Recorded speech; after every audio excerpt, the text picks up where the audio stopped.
Hello again, welcome back to Basil is Not Ideal, my mini-series covering an early age Kailasa game that I played in multiplayer, which ended, I think probably about a month ago now, and which we'll get into part 6 now,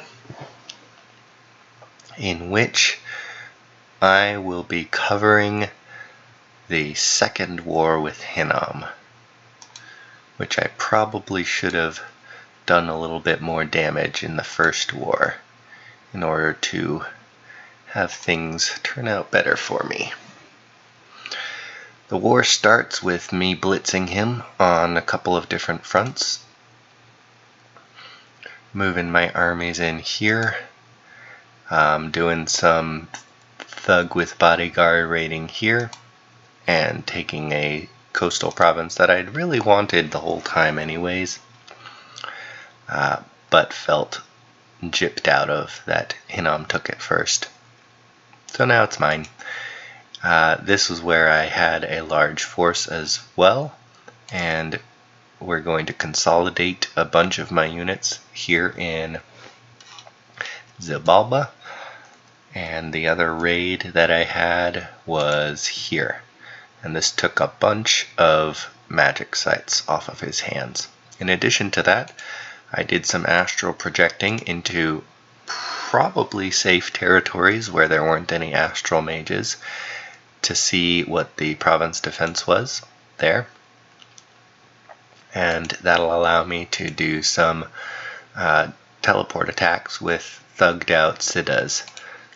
This one's got Baneblade, Herald Lances for the undead, and this Vajra is a unique, I think, unique Kailasa item, and it's strength 0 shock damage, basically, or length 0 shock damage, so that's pretty neat. Pairs well with the other weapons that I've got. And then I have a Ice Aegis, which is not really going to do a whole lot for me, and the Clam of Pearls is really just so that I can get into some armies and drop things like Will of the Fates or Celestial Music or anything like that, as the case may be.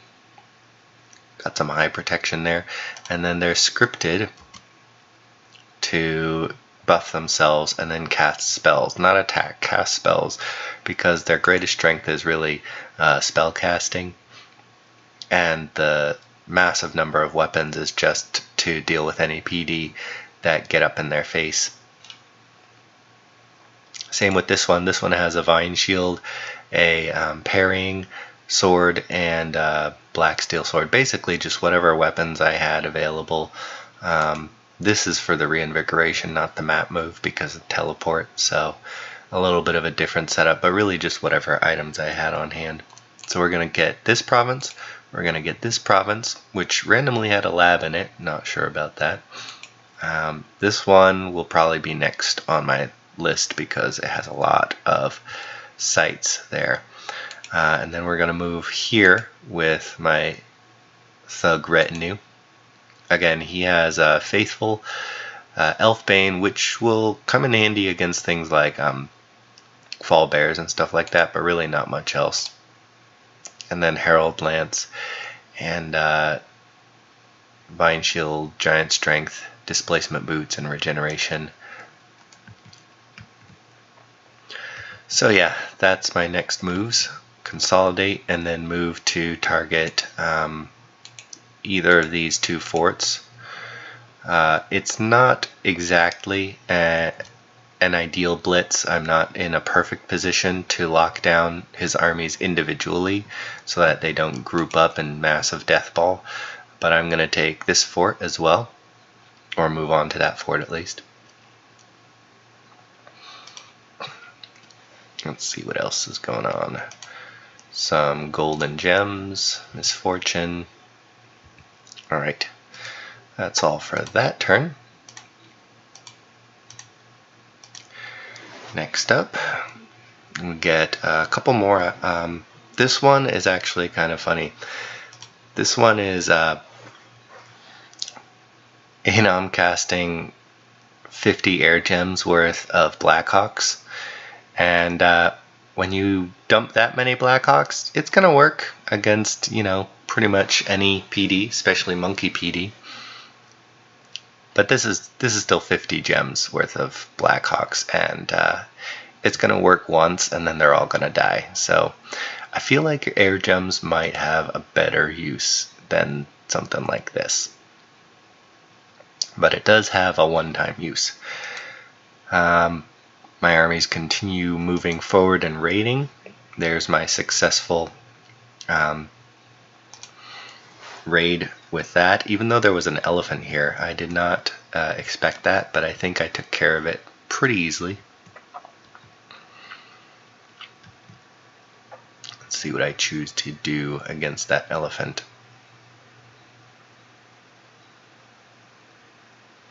I guess just stab him. And then he runs away. There you go. Now, in this case, what happens is he actually gets rushed, and then his bodyguards all get killed. And because of that, he routes because the majority of the army has been killed. So that forces a rout. It doesn't show that in the replay, unfortunately. But that's what happens. And with the replay, actually, it is a little bit more interesting.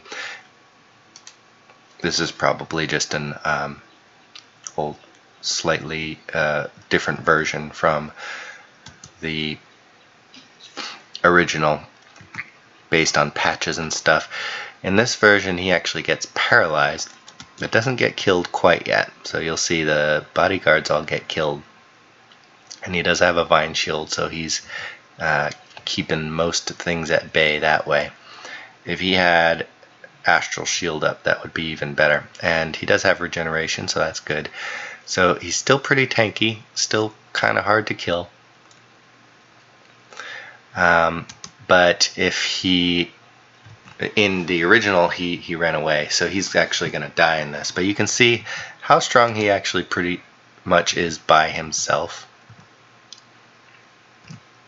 There he is, just sort of cutting his way through things, and eventually he does get taken out just from sheer numbers.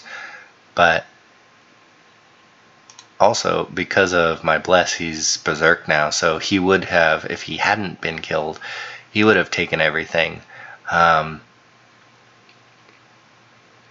cleared the field with this. These guys have magic weapons though, so they're probably going to cut through that ethereal pretty easily. And the Elfbane is doing pretty well against those fall bears too. But yeah, he gets killed, unfortunately. Except for he doesn't, so that's good for me. But that is a danger against going up against astral nations. At this point in the game, they're all going to have Paralyze and Soul Slay. So I drop on top of that fort with no problems. And I take this PD with no elephants, also no problems.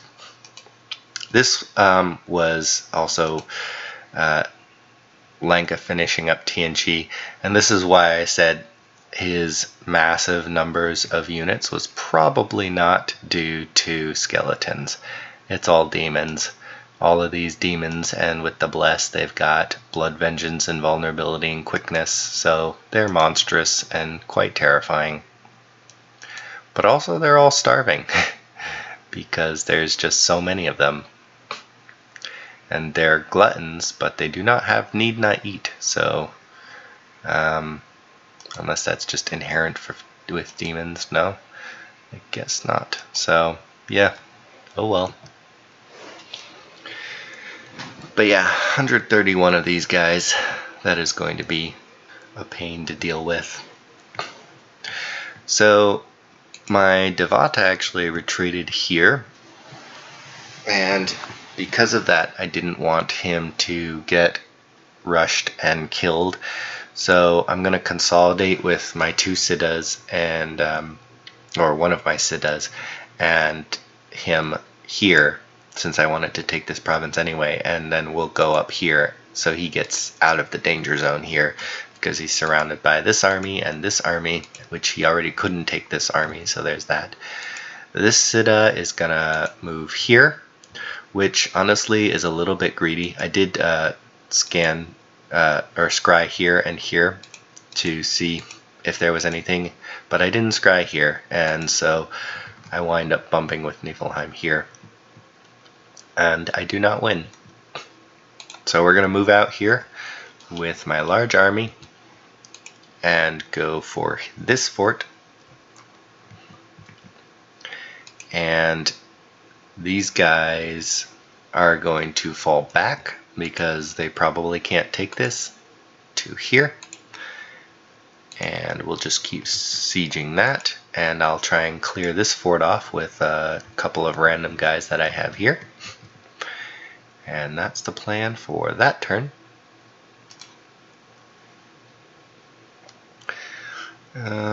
Yep, that's pretty much it for now.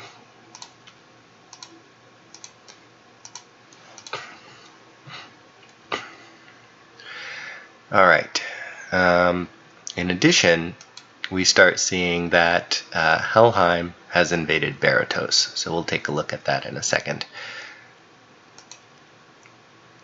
Just continuing to move forward with my armies. These guys successfully meet up, and I take this province, but then am immediately ganked by 2 Jarls and killed. And I clear off the Blackhawks and lose 1 sprite, which I didn't care about anyways. Nothing special. We're going to have an arena battle, and this time there is no slave collar. So I might actually have a chance with this one if I send someone, which I do. I'll send someone to this one. I've been casting Distill Gold to burn through my fire gems since I'm not using them. And I've been getting quite a few number of these people. Excuse me. And just been blood hunting Xibalba like crazy. Not getting a whole lot, but I guess 76 isn't that bad. And I have no use for them myself personally, but I've been selling them to people. Mostly Niflheim, actually. Niflheim and I have had a pretty good rapport. He's actually going to be taking these provinces from Hinnom himself. So that's why I'm not moving there. I'm actually moving here, and then I'm going to take this fort. So we agreed that Niflheim will take these. And unfortunately, I bumped with him there. But he's pretty chill about it, so it's not a big deal. So we are going to consolidate here because Hinnom moved out of his cap with almost 400 units here, most of which are skeletons, obviously, so not a big deal. But he does have a bunch of his heroes, son of Shamshil, and a bunch of other people. So that is quite terrifying to behold. And I assume he's going for this fort, so I'm panicking and summoning a bunch of people and moving as many people as I can here, as well as teleporting my pretender. In the meantime, my actual real main army is only like here and moving 1 square a turn. So yeah, that's great. I'm also moving some people here so that I can reinforce that if that's where he does move. What else? What else? What else? Ah, yeah. So Helheim super blitzed into Baratos. Here, here, here, here, and here. He was actually backing Femoria because Femoria also took these provinces from Baratos. So the two of them together have just basically ripped Baratos apart, and there's not much left of him. He will be collapsing in short order. I would really like to get this throne before Helheim does, but I'm sort of out of place, and I'm fighting pretty heavy doomstacks of Hinnoms, so that's a pain in the butt, and I don't really have much in the way of ideas to counter all of this, because the Long Dead I can chew through in short order, but really it's the number of mages that he probably has as well hidden behind them that is going to be a pain in the butt, especially the astral mages. Let's move right along. I believe 59 is the next one. Yep. So, like I said, Niflheim was very apologetic about the bump. We didn't really communicate about it too well, so he actually just decided to send back everything that he had taken from me, as well as recompense for killing my Siddha. 55 astral gems, that's no joke to just send to somebody. So that was very, very nice of him. We had been allies for quite a long time in the war against Tianqi as well, and very amicable this game, so even though it was a surprise to get all this, it wasn't that much of a surprise based on what I knew of the player already, so it was very nice of him, and I will do what I can to repay the debt, which actually will happen very shortly, because this is the battle in the arena. Again, the replay is corrupted a little bit, so it's not going to show exactly what happened, but it's going to come pretty close actually, because I wind up casting Petrify with my Earth 5 guy.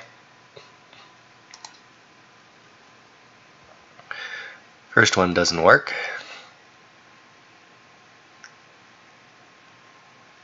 But the second one gets him. And he had cast Holy Avenger on himself, so because he cast Holy Avenger on himself, when he dies, the Holy Avenger actually winds up killing me. I don't know if that's intentional, if that's how it's supposed to work or not, but that's what it did.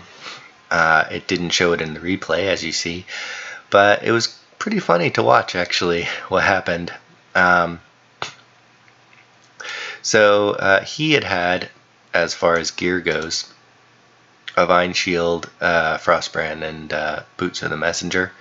So I'll do what I can to get those back to him.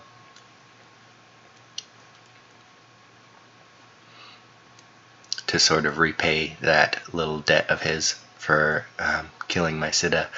Which, honestly though, to be frank, losing a Siddha is actually kind of a bigger deal than losing a Jarl. Well, at least I think so, because, I mean, he is smaller, so it is a bigger loss for him as well, but I only have 2 of them, and I have to recruit them, and they do cost like 55 astral, so, and a mage turn for only my pretender, I think, can summon them, so that was a pretty big hit, and I did downplay it, but I wasn't really using them super effectively, so I was kind of like, meh, I need Gandharvas, I don't really need Siddhas. That's not my playstyle. Having as many Gandharvas as I can is really more my thing. So, yeah, let's see, a couple random events. And then battles. So he does not actually go for my fort, he goes for the place where my backup army is going. And they get chomped. So this is what I'm up against.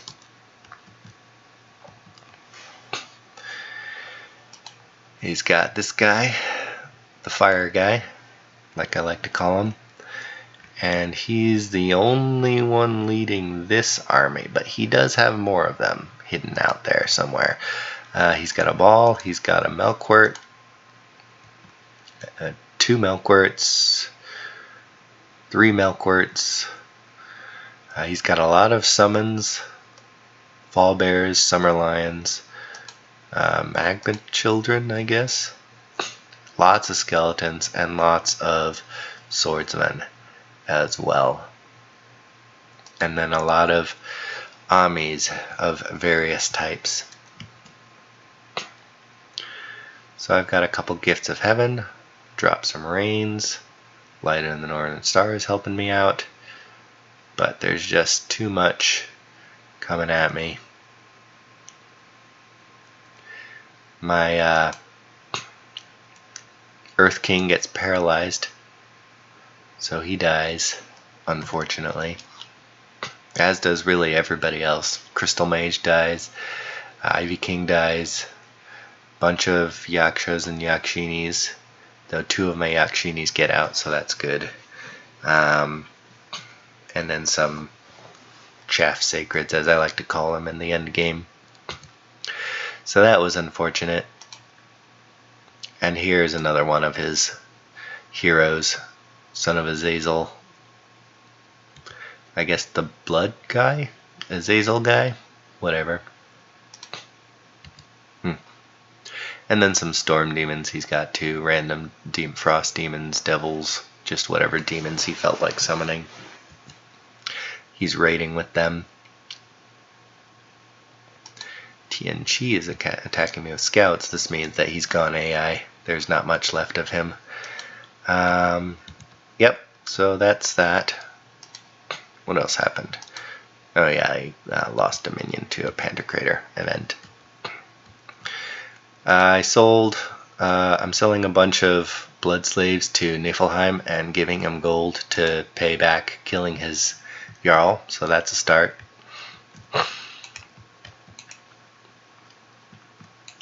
And I think he's going for the throne now.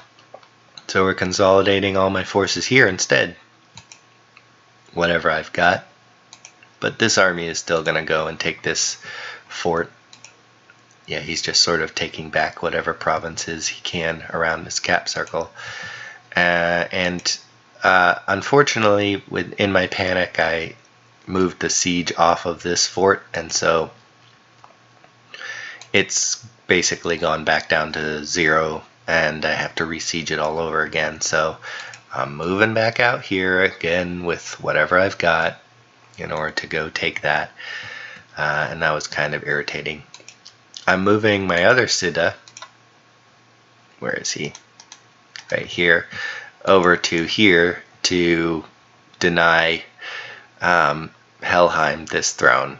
Just nominally, pretty much, because I can't hold off an entire army with a thugged out Siddha. But I can make a statement and be like, hey, I want this throne. I took it first. Come at me, bro. And then he will come at me and kill me. So, yeah, not using my Siddhas super well, and they're sort of just dying accidentally or in stupid ways this game, which is unfortunate.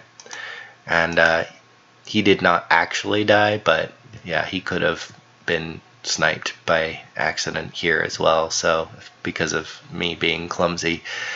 So he's sort of just been sitting on the bench for right now until I find a good use for him. I don't want to move him here because this army just might move back here and then stomp him, so I'm sort of playing it pretty slowly and pretty defensively right now until I figure out a way to deal with this doomstack.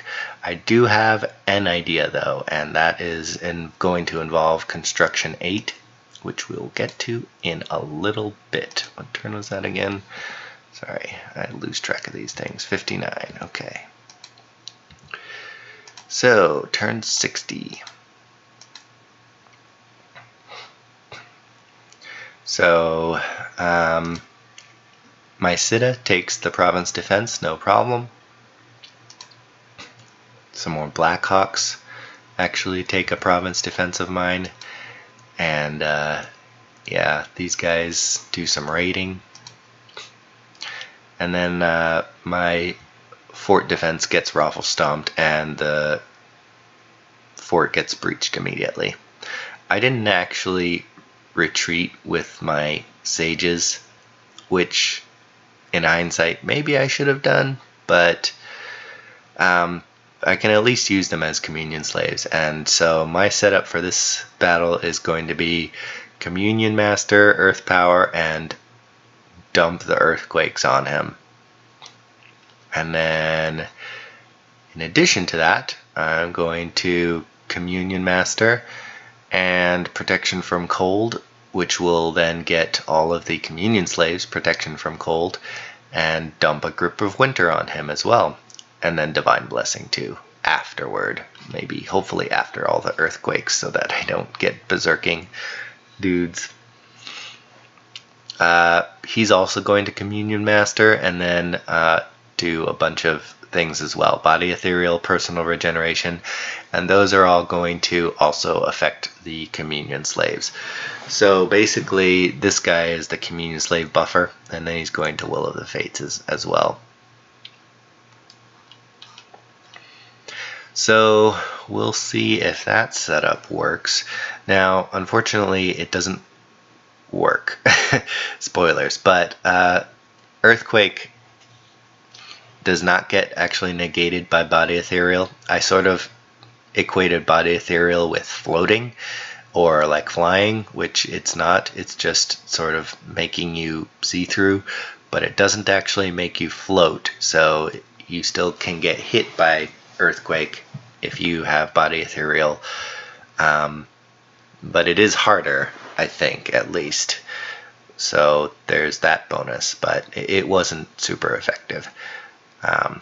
We'll see how well that turns out.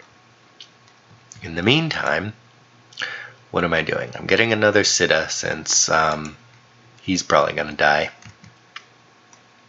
No two ways about that.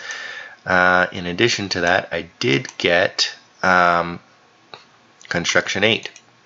And I'm probably the first to get Construction 8. I'm getting the Tome of High Power. But let's see what else is available. Dimensional Rods available. I've got Flying Ships, Amulet of the Doppelganger. Yeah, I think pretty much everything is available. Tempest is available. Armor of Virtue.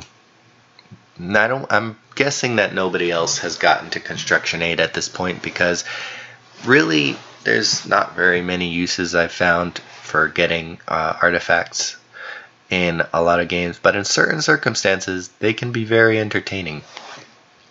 And we'll see how that works out with this. But essentially, Tome of High Power gives a miscellaneous slot, astral, and air boost. So that'll boost not only these guys, but also my Siddhas. And Siddhas only have one miscellaneous slot. So there's very limited chances for them to buff up that way. Because of that, I can't use like a crystal coin to boost that up as well. I need, where is it? I need somebody to forge a skull cap, astral Starshine skull cap. And so then with the Starshine skull cap and with the Tome of High Power, that'll get a Siddha to Air 3 and Astral 5. I think you probably know where I'm going with this, but we'll get to it in a second. Another thing that I actually wind up doing, which I'll show you now, because I'll probably forget, is that one of these Amazons can actually forge the Infernal Sword, which on effect banishes to Inferno. So that's kind of hilarious. I don't actually use it, but I take it and then nobody else can use it. And heck, it's only Blood, Fire 1 and 5 and 5, which is super easy for me to get. So why not? Just to have it. Again, I don't really use it, but it would have been funny. Alright, so I think that's pretty much it for this turn. I'm going to move some more people on top of this fort to try and take it. This fort is going to be either broken soon. Yeah, broken soon. This fort is not being sieged, is not being broken at all. I'm forging a bunch of boots of stone because those will... Oh, wait. Oh, yeah, we have to get to that in a second. I'm forging a bunch of boots of stone because that'll allow me to have mountain pass walking, which will allow me to walk from here to here in order to get more troops this way in order to siege this fort. But it's probably going to be too late because of these guys. I can't even see the glamour guys, but they're there. So I completely washed over this thing here. Niflheim has not been dormant, and all of the blood slaves that I've been selling to him have been put to good use. Yes, indeed, ladies and gentlemen, we have Illwinter up. This is the start of the Global's war as well, that has been happening in addition to my war with Hinnom. A lot of globals will start going up. This is the first one to show its ugly face, but I think we all just had some good fun with it. He told everyone, he's like, I'm totally gonna put up Illwinter, and you can't do anything to stop it. And it's like, stop it, heck, have all my blood slaves, I don't care. I thought it was funny because he had been so far behind, and then to come back in this game and make a mark for himself and then be able to cast Illwinter. It was just fun, lots of fun while it lasted. And a couple random events will happen every so often, but it didn't really do a whole lot to me. I mean, the biggest thing it did was drop all of my scales to cold 3 from heat 3, so that was ridiculous. I'd never seen Illwinter happen in a game before, but that's what it does. Drops to cold 3 literally everywhere. So that pretty much hurt me a lot. But still, no, I didn't really mind. I'm also sending him a Vine Shield, Frostbrand, and Boots of the Messenger for his thug that I killed. Or super combatant. Mine's a thug, his is super combatant. What else? What else? I'm going for enchantment, but really I should get Alteration 9, because Alteration 9 will give me armies of gold and lead. Enchantment will give me mass regeneration, but meh. I think armies of gold and lead is better than mass regeneration, probably, in my opinion. What else? There was something else. Oh yeah, Eyes of God was dispelled. So let's take a look at the enchantments right now. Right now we've got Mother Oak up all game from Pangea after taking it from me. Gift of Health for Lanka and Illwinter. And there are only 5 slots, so moving right along. That was turn 60, I believe, right? Sorry, I'm going to take a look at that. Yeah, okay. Turn 60. Turn 61. Alrighty. So I get some Gandharas, I get a Siddha. This is going to be my Global's Siddha. And my Siddha gets Raffle Stomped and killed. So yeah, I was sort of expecting him to die, which is why I had to get another one. But this is what he's got sending up against that. A Succubus. That was mean. Son of Azazel is raiding around. Blackhawks do not do well against anything else. And he captured my fortress. So let's take a look at that. Let's see what I actually get off. Got the communion up.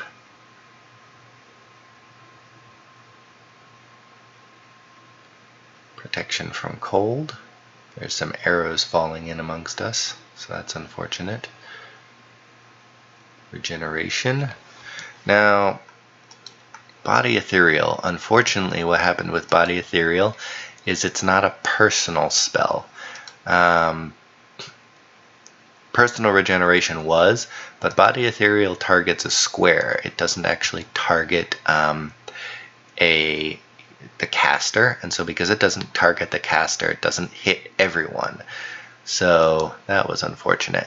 Here comes an earthquake, yeah, and half of them die. So I didn't even get Grip of Winter up, unfortunately, because of there goes Will of the Fates though. probably should have waited on Earthquake to get Will of the Fates up. There goes another Earthquake. It's not really doing a whole lot to these guys.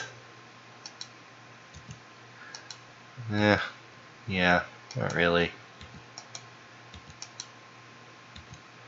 Unfortunately. Yeah, so those were my Earthquakes. And now he's just going to do Blade Wind. My Guru's going to run. And that was overall just generally not super effective. I got 2 out of his 20 Amis. Got a bunch of his long deads, but not really an impressive amount.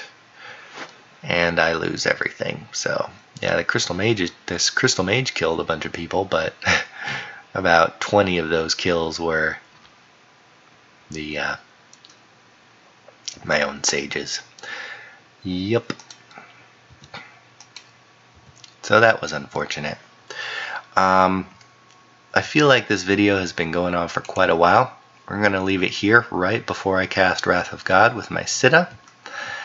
And we will continue the war with Hinnom later on. That's all for tonight. Have a good one.